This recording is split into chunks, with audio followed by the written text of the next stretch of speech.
becoming president may have been the worst thing Trump ever did in his life. Donald Trump and his two eldest children lost their bid to avoid answering questions under oath about the Trump Organization's business practices. Right now, he's very cornered. That screed that he went on the other night that got all over social media about displaying the kind of personal animus he has towards Tish James, as well as the Manhattan District Attorney's Office, are evidence of, I think, obviously, he can't handle criticism at all in small doses. But this is really a measure, I think, of how cornered he feels by these lawsuits. So the Trump children got to testify now.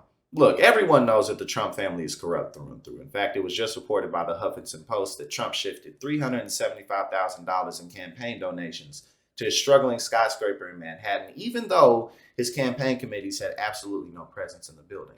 Because this is what he does. He scams people, he lies to them, he takes their money, and then he puts it wherever something's crumbling, wherever something's falling down. He's done this his entire life. There's so much record of this, and now it's coming to light. It's coming all the way to the top.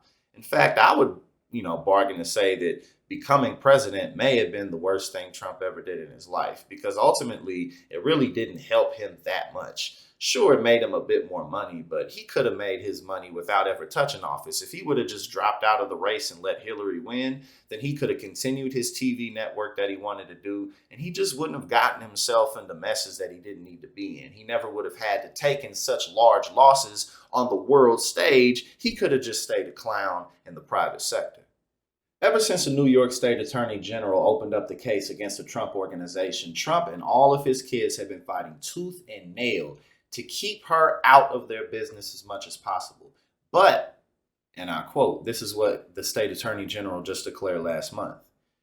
Thus far in our investigation, we have uncovered significant evidence that suggests Donald J. Trump and the Trump Organization falsely and fraudulently valued multiple assets and misrepresented those values to financial institutions for economic benefit.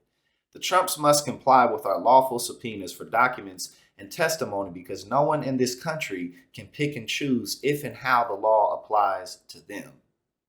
That was a powerful statement and a very, very common sense and statement that shouldn't have to be said. However, Donald Trump has been getting away with things like this his entire life. And not only that, we know that the GOP has completely adopted this approach, as they never apologize and they never back down from anything. But now I think it's really, really interesting to see what's going to happen, because as they continue to get these records and they continue to get this hard evidence on what the Trump Organization has done, somebody's going to have to pay. Somebody's going to have to go down. I don't necessarily think that Trump's going to go to jail for sure, but something's going to come from this. We're just going to have to find out and wait and see what it is. For me, one of the most interesting things about this investigation is what it's going to reveal about Trump's true financial situation, what his real numbers actually are, because he inflates everything because that obviously allows him to cheat the tax code and the tax system.